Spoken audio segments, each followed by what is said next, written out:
Good morning, everybody. I would certainly like to thank you for joining us today.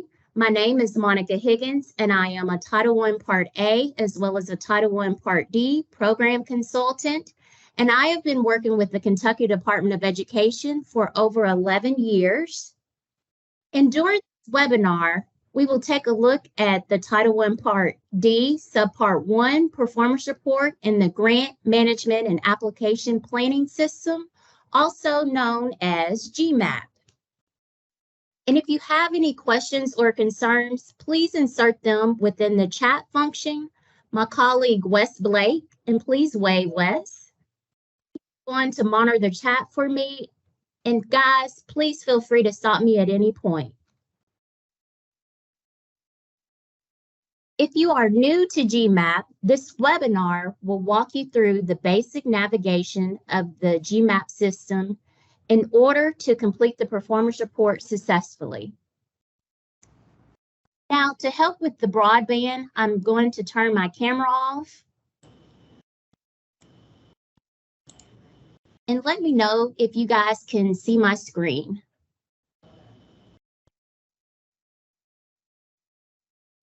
I can see it, Monica. Okay, thank you so much, Wes. Let's walk through each page of the Title I Part D Subpart 1 Performance Report and look at the changes for this year, as well as some common issues that have popped up in the past. There are a lot of new changes, such as some of the language has been changed. And also, we have added in additional information based on the request from the U.S. Department of Education's data collection. Sometimes, to be completely honest, sometimes it feels like we are flying the plane as we are building it, and we are all learning as we go. We are all in this together. For the purpose of this webinar, I'm going to start with the main sections page. Please keep in mind, to find this report, you should be under fiscal year 2023 because the data that is being collected is for school year 2022-2023. Before you can edit the report, you first want to make sure the status says report started. If it doesn't, then you will need to change the status. So always make sure to change the status first.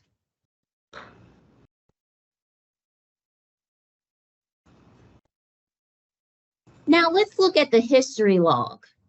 For those of you who are new to GMAP, the history log shows you exactly where the performance report is within the system. Also, you can create a comment, and this is where you have a one-on-one discussion regarding completing your performance report. And this is where you will have back and forth communication with your state agency director, as well as your KDE contact, either between Wes and myself.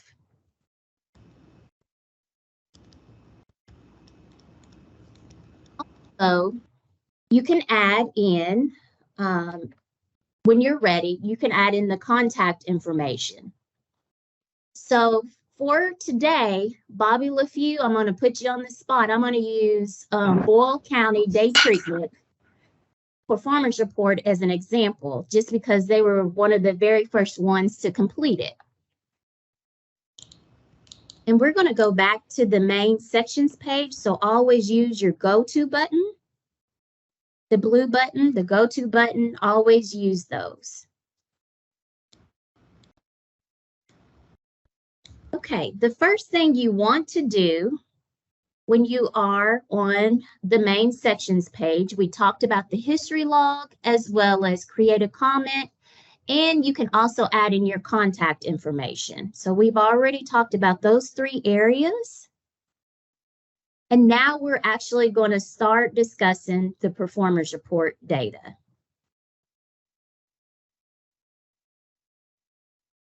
The first thing to do is to look at the guidance and instruction page. And you want to make sure to read all the information on the guidance and instruction page. As you can see, the definitions have changed for this upcoming year. The first one is adult corrections. An adult correction would be selected for each facility that is under Department of Corrections. The next one we have is community day programs. And community day programs, this is a regular program of instruction to be provided by a state agency, which specifically has delinquent youth. The next one after that is juvenile detention center, and which is a short-term institution that provides care to children who reside in a secure custody dependent on court adjudication or executive court order. After that, this is new, we have shelters. A shelter is a short-term facility that provides temporary care similar to that of a detention center. This is also a new indicator as well. We have group home. And a group home is a long-term care facility in which students reside and are allowed to have contact with the community. Next, we have ranch and wilderness camps. And wilderness camps are long-term residential facilities such as ranches and forestry camps. And to be completely honest, in the past, we normally would not apply here specifically in Kentucky to have a ranch and a wilderness camp. The next indicator that you possibly could choose is a residential treatment center. And a residential treatment center is a facility that focuses on providing some type of individual planned treatment program for youth, for example, substance abuse, sex offender, or mental health services. We have long-term juvenile facility. And these programs are a facility that is public or private residential facility that provides confinement of its residents. And lastly, we have other programs. And other programs are other facilities or programs which are not defined as above, but still meet the definition of an institution for delinquent youth. Now, one question that has came up before in the past is how would you classify a YDC? So I'm going to pause for a second and just ask the audience, how would you classify a YDC using these new terminology terms? And you can come off mute and speak if you need to.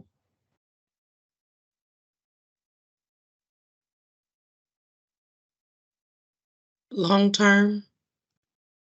Okay.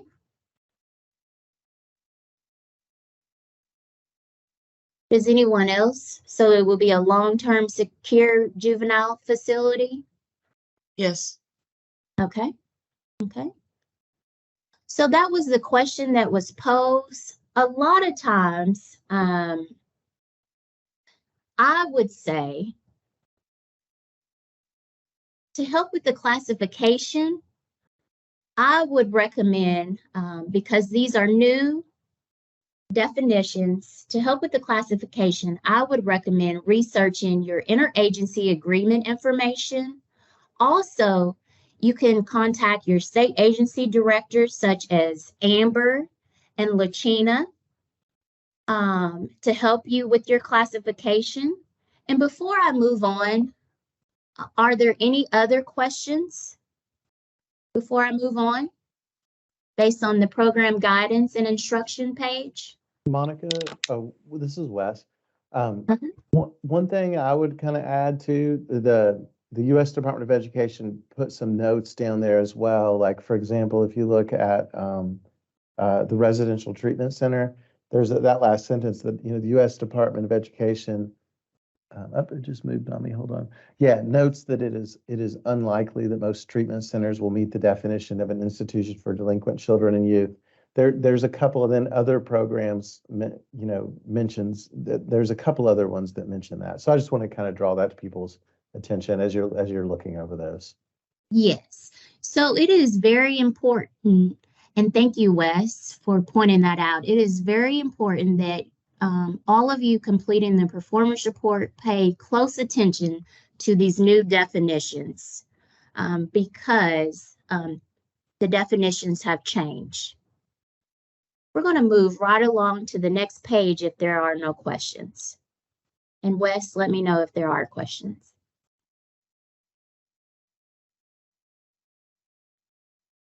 Okay, now we are under the demographic data page. And it is important to keep in mind when you are completing this page as well to make sure to read the directions very carefully. Let's look at the first box. You'll select your program type based on the definitions from the previous page that we have covered. Also, we want to make sure to keep in mind that this is for all students who were enrolled July 1st, 2022 through June 30th, 2023 of the fiscal year being reported. First box under student demographics, and this is an unduplicated count. And an unduplicated count means the students can be counted only one time. And so with that being said, you will need to indicate if it's a male or a female, and you would insert that in. And Wes, I think I see a hand up. Did you want to say something else? Yes, Monica, I just want to bring to your attention, Mr. Frazier had asked who would help him set up a GMAP account.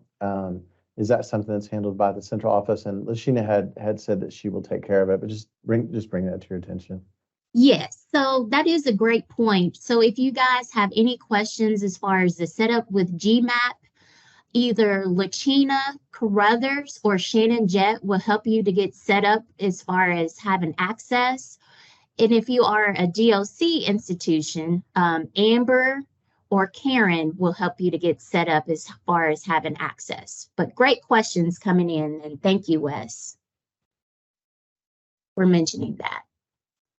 But looking back at this, we're going to take a look. It's very self-explanatory. You're going to add in the male and female information. And then the next thing you're going to do for the next section is add in the race and ethnicity. And again, this is an unduplicated count. This section should be the same total number as the students from the gender section as well. And feel free to add in zeros where it is needed. The age section is again an unduplicated count, so students can only be counted only one time in this section. And the total should match the previous two sections from the gender and race ethnicity sections. Then you're going to fill in the data for under types of students served. This pertains to students with disabilities, English language learners, and the number of long-term unduplicated students who were enrolled 90+ consecutive calendar days. Now, we need to pay close attention to the 90+ consecutive calendar days for those long-term unduplicated students, because this is important. So your long-term count for those students who were enrolled for 90+ consecutive calendar days will also pre-populate the number for the math data and reading pages when we get there. I just wanted to point that out. The next section regarding the box is the academic and vocational outcomes while students were in the facilities. Now, again, this is an unduplicated count, meaning students can be counted only once. Section is an unduplicated count where you will enter the number of students who at any point during the enrollment earned one of the outcomes within this section. The next section is academic and vocational outcomes unduplicated count after exiting the facility.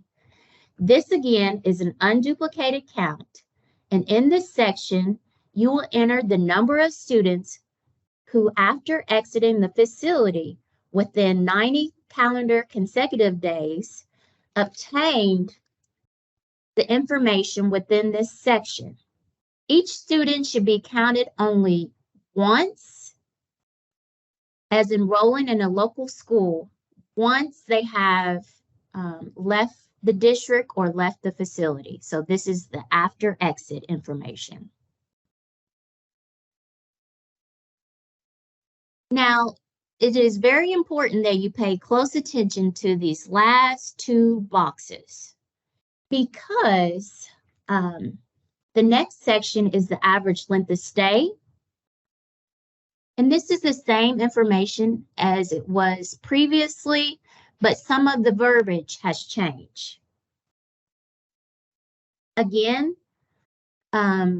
this is where you have the average length of stay is determined by the total number of students who resided in the facility, and students can be counted more than once. Now, for the next section, you want to make sure that you enter in the total number of days students resided in the program. And students who have been entered more than once during the reporting year can be included. So a lot of times this is a very huge number.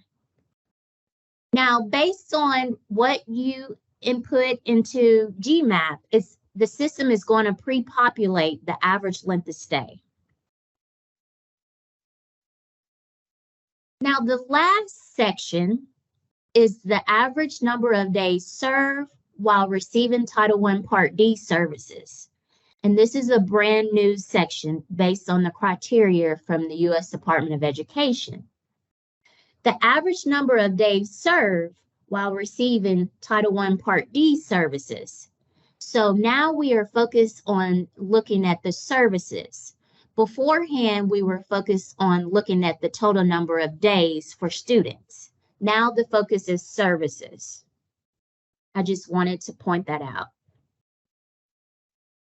Total number of students receiving Title I Part D funded services. And the total number of days for Title I Part D services, educational services are provided to students.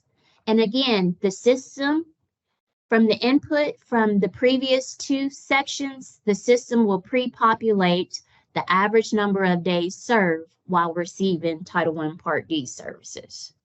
Are there any questions on the demographic data page before I move on? Monica, I don't see any questions yet, but just to kind of clarify my thinking about it. So the difference between average length of stay and average number of days served. So a student, say students are there, let's say there was a certain number of days that students were there, but one of those days there was not educational services, right? Say like on a Saturday or something, there was not educational services provided. So that would be a smaller number that would be entered into the average number of days served section. Is that right? Am I thinking about that in the right way? Right. So if, say for example, going back to what you just mentioned, Wes, say for example, if a student was not served on a Saturday, they wouldn't be counted within this.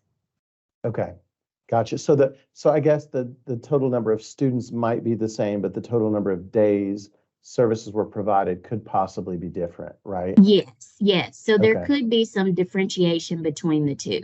Okay, I just want to clarify my thinking because I bet people might be thinking the same thing. Actually, Deanna Crump has a good question here, Monica. Okay, Deanna asked, so if we are serving a residential facility, these numbers will be different. correct. So if you are serving a residential facility, and Deanna, if you don't mind to come off mute to provide more information for me, the numbers could be different. You are correct with that, but if you can just allude and add and provide me with some more details, I could possibly help you more. And that mic button, it should be in a ribbon at the top of your page. Or it could possibly be at the bottom of your page, little mic icon. Oh, her mic isn't working. That's okay, Deanna. If you want, Deanna, if you want to text any more details, I can kind of parrot what you're saying. Deanna's mic isn't working, Monica. Okay. That's not too. Well, I was going to ask a similar question. Monica. This is Okay. so Amber Skaggs with Department of Corrections.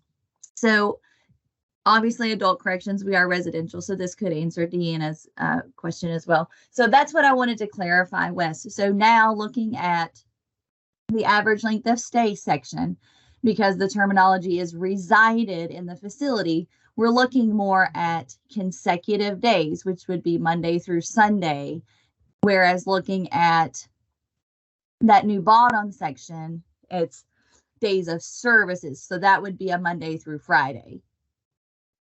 Correct. That's how I think about it too. And I guess another thing that could, and Monica, you would clarify this better than me, but I know in some programs don't have educational services during the summer, and I know some programs do. So that could be a difference too, potentially. Is that right, Yes. Monica? Yes, you are correct, Wes. I know for Subpart 1, they have extended days. Now for Subpart 2, they do not. So when it comes to these last two categories, there could be a lot of differentiation among all programs. So it is very important to pay close attention to, say, for example, it says the total number of days students reside in the program. Reside, Amber, I agree with what you said. That could be consecutive days. And then the services that were provided is only for those services that were provided. So again, that could be a Saturday, it could not be a Saturday. So just pay close attention. And again, I hate to be completely honest. I don't know all the ins and outs. We're flying the plane as we're landing it. We're all in this together. So this is brand new. And Monica, there was a Justin Hubbard from Graves County had a good question. Justin was asking, so we have to go in and figure out how many days each student was in school and then tally that up.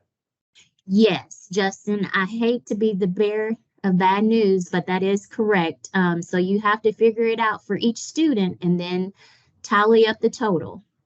But that is a good question, Justin. That is a good question. And then Tanya Norris had a question, and that's good. This is the part that's really different. So that's good. We're all kind of wondering about it.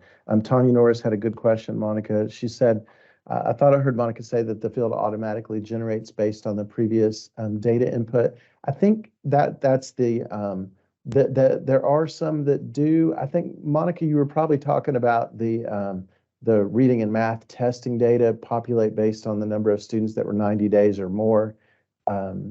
Is that right? And some of the averages pre-populate? Yes, so the average length of stay, that brings up a good question. So these two totals, so looking at the average length of stay, it is going to, these two numbers that you insert in on the right side, it's going to pre-populate the average length of stay. And then also looking at these two numbers under the average number of days served while receiving Title I Part D services, it's also going to pre-populate this number. Now, going back up under types of students served, this where you have your long-term unduplicated students who were enrolled 90 plus consecutive calendar days. This number is 8. So it's going to pre-populate there. It's going to pre-populate the 8 of the long-term students for the math data pages as well as the reading and language arts data pages. And thank you, Monica. That clarifies that, I think. And let me know if you have a question about that. If there's still remaining questions there, please let us know in the chat window. Travis Anderson had a really good question. Monica, Travis said the first total would be days enrolled. The second total would be days actually attended, and attended, educational services. So I think Travis, I think you're understanding it exactly correct. Would you agree, Monica? Yes, I would totally agree. And You yeah, hit, the difference you hit it between, right on the mark, Travis. I agree. And Deanna clarified. Okay, Deanna did clarify that that they serve a mental hospital and they only service kids on weekdays, but they reside in the facility over the weekend. So I think that kind of connects with the question that Amber was talking about, like exactly, so the difference is, one difference you're going to be documenting is the average length of stay is going to count the weekends, and the average number of days served is not going to count the weekends. Right, Monica? Is that how you're seeing that as well? Yes. Thank you. Exactly. Thank you, Deanna, for clarifying that. And Deanna, this section is for all students in the program or only long-term? This is for all students in the program, correct, Monica? This average length of stay and average number of days served? So this is for all Title I Part D students, only your Title I Part D students. It cannot be, I just don't know about your overall population and depth. So it could be, but this focus is on your Title I Part D students only when completing this report. I think her main question here was this part we're looking at now, the average length of stay and average number of days served. This is not exclusive to long-term students. This is just all students, correct? Correct. Monica? So this Okay. is not exclusive just to those long-term students. This is all students. That's a good question. All Title I Part D students. Okay. And let's see. And then Travis Anderson had mentioned days attended and enrolled should be on the enrollment tab for each student and not too hard to locate. So that's good tip there, Travis. That's good to know. So that sounds like there's a tab for enrollment that should make that a little bit easier for folks to calculate. Thank you, Travis.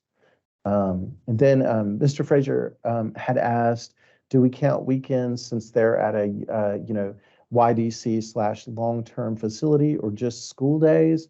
And so Monica, I'm thinking that so Mr. Frazier, so as far as counting weekends, for the average length of stay, you would count it. But for the average number of days served, you would only count the school days. Am I getting that right, Monica? So it depends on the criteria. So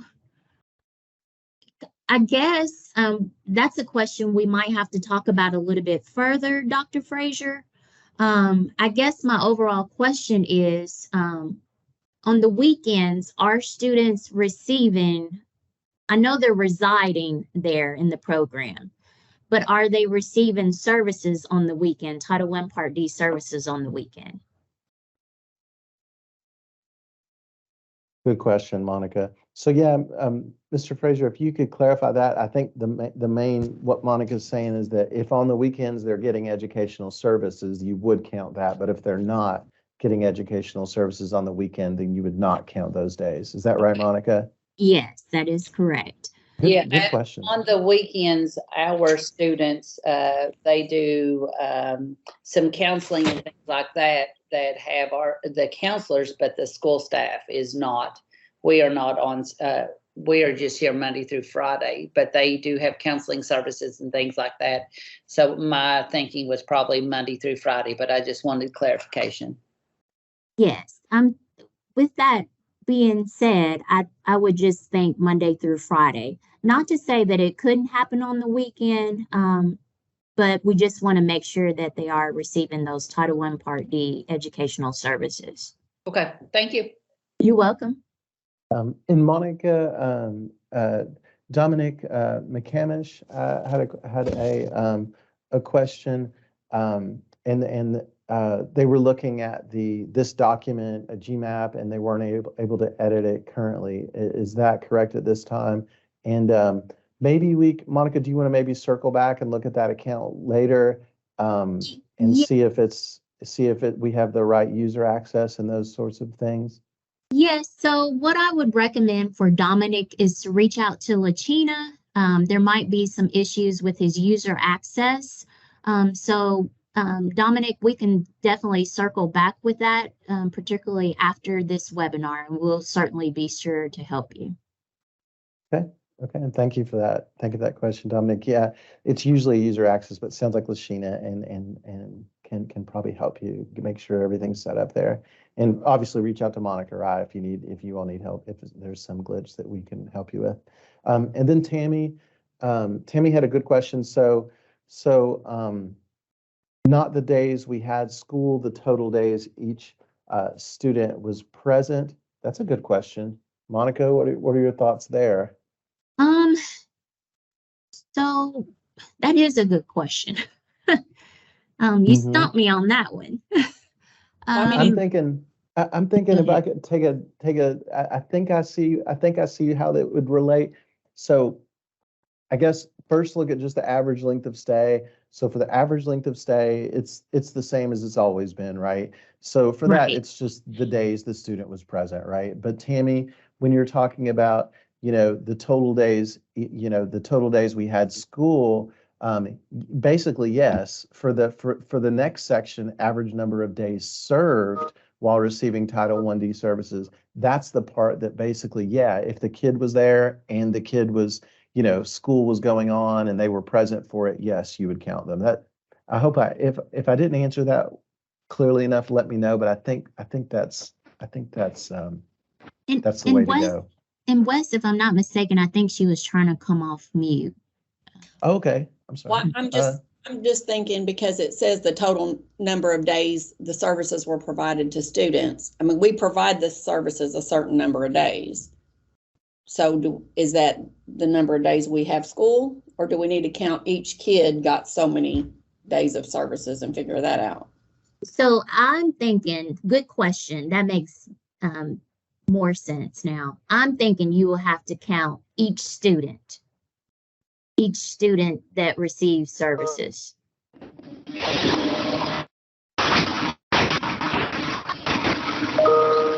Michelle, if you don't mind to go back on mute for me, if that makes sense. You would count each student's Title I Part D services that were provided to them.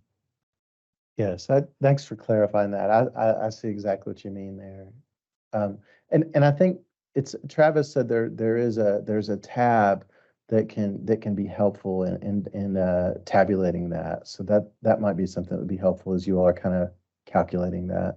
Thank you for your questions. I'll keep an eye on the questions. So please let us know if you have any questions as you go along. Monica, I'll raise my hand, and so when you get to stopping point, if my hand is up, I'll just be I'll kind of be the microphone, and you all can come off your mics whenever you need to as well. So okay, back to you, Monica. Thank you for your questions, folks. Thank you, guys. We're going to move right along to the next couple of pages. Data page. And again, you want to make sure to include the facility type, and this is just based on the definitions from the guidance and instruction page. And again, looking at this particular section, on this page, you will notice that the terminology has changed tremendously. So it says initial assessment now. And it also says initial assessment to the follow-up assessment. Still, the criteria is still the same. You're still looking at or above for the grade level on the initial assessment. Below this is only for your long-term students. Keep in mind from that demographic data page. But just keep in mind the terminology has changed, but it's pretty much the same as like it always has been in the past. And the reading, we're going to go to the Reading and Language Arts page. Has the exact same guidelines as well from the math and data pages. And again, this is only for your long-term students who participated in Reading and Language Arts and had an initial assessment as well as a follow-up assessment and received a score. So Monica, just to clarify on this section, the data they're going to be collecting is the same, but the language that changed, it used to say, the U.S. Department of Education used to use the language pre-test and post-test. Now they've changed it to initial and follow-up test. Is that correct? It's just the verbiage that has changed, but actually the data is the same for this section here? Yes, that is correct. So you said it exactly, Wes. Beforehand, Okay. it used to say pre and post test. Now it just says initial assessment as well as follow-up assessment. But the criteria is still the same. Okay, thank you. Thank you. All right, and we're going to go to the next page. The next page is the related document page. And if you have a discrepancy with your data, or if you want to upload any explanations, this is the area where you can upload any information. Say, for example, Travis mentioned using Infinite Campus. So if you want to upload any Infinite Campus information to identify your students, you would insert it here under the Related Documents page. The deadline for completing your performance report is Friday, September 8th, 2023. And we also have available, and I will send this out via email, we have a concise performance report guide to help you complete it. And again, I just want to say thank you guys for your time and attention today. And feel free to contact me if you have any questions or concerns. And on Wednesday, August 16th, from 10 a.m. to 11, we will have a new coordinators meeting, only for the new coordinators. But if you are an experienced coordinator and you just want a refresher, you can also feel free to join us. And again, thank you guys. And Monica, we had a couple good questions coming in. Okay. Deanna noticed something. If you don't, do you mind going back to the related documents section, please? Sure. And then Amber reminded everybody, no personally identifiable information. Yes, thank you, Amber. Yes, we certainly want to make sure not to include any PII. And so Deanna was just noting that it says not accepting related documents here, but I think is that related just to the application status for Boyle County maybe? Yes, this is only Okay. related to Boyle County day treatment. Now, if you are still having concerns where the page is saying currently not accepting any related documents, please let me know, and I might have to reach out to our vendor, our GMAP vendor, to get that fixed. And so follow up there. So Deanna noticed that, yeah, hers is saying the same thing. Deanna, have you updated your application status yet to indicate that you're revising it? Oh, she has. Okay. We might want to reach out to the development team about that, Monica. Yeah, we certainly will. We'll reach Okay. out to our GMAP vendor and see what's going on. It could be something going on within the system. So Thank you. we'll reach Deanna. out. Thank you for letting us know. We appreciate that. Yeah, we'll reach out to them about that. And Mr. Fraser had a good question as well. Is the related document page a page that should have several documents uploaded typically? And then another follow-up question that's related, what type of documents might we upload to the related document page? Good question. That is a good question. So under the related documents, you could upload your attendance records. You could upload any Infinite Campus records. You could upload any assessments, follow-up assessments data. It just depends. Or you have the option not to upload anything, and we'll just wait and see everything when we monitor you. It's your choice as to if you would like to upload evidence in advance. And a couple good follow-up questions here. Monica, Justin Hubbard from Graves County had responded and just said, he doesn't typically upload any related documents with this report, only the application, and he offered to help go through the report once they have access to it, which thank you, Justin. And I agree, Yes, it's more of the rarity that there's something here. And Amber also mentioned, typically only if you have a data discrepancy do you upload something here to related documents. And I agree, Amber, that's Yeah. typically the case. So for example, one thing kind of going on what Amber had said, I know Monica and I will see, for example, if there's something where there's a different number of people that take the, initial assessment versus the follow-up assessment, maybe you want to kind of mention something documenting why that's the case, or something like that, something that's an anomaly, like Amber said. Yes. Anything you'd want to add to that, Monica? So it's pretty much only if we have a discrepancy within the data or a discrepancy within the numbers, then we may ask you to upload any related additional evidence, just so that way we can prove that the number that you uploaded is accurate and the information and data is correct. But great questions overall, and Justin, I appreciate all of your help. Are there any other questions? I'm looking right now, Mr. Fraser had just said, thank you, Monica, that this is very informative and the walkthrough of the program is very helpful. So thank you. Thank you, Mr. Fraser. I'm glad it was helpful. And I'm also going to include within the chat my contact information. So if you guys have any questions or concerns, certainly feel free to reach out to me.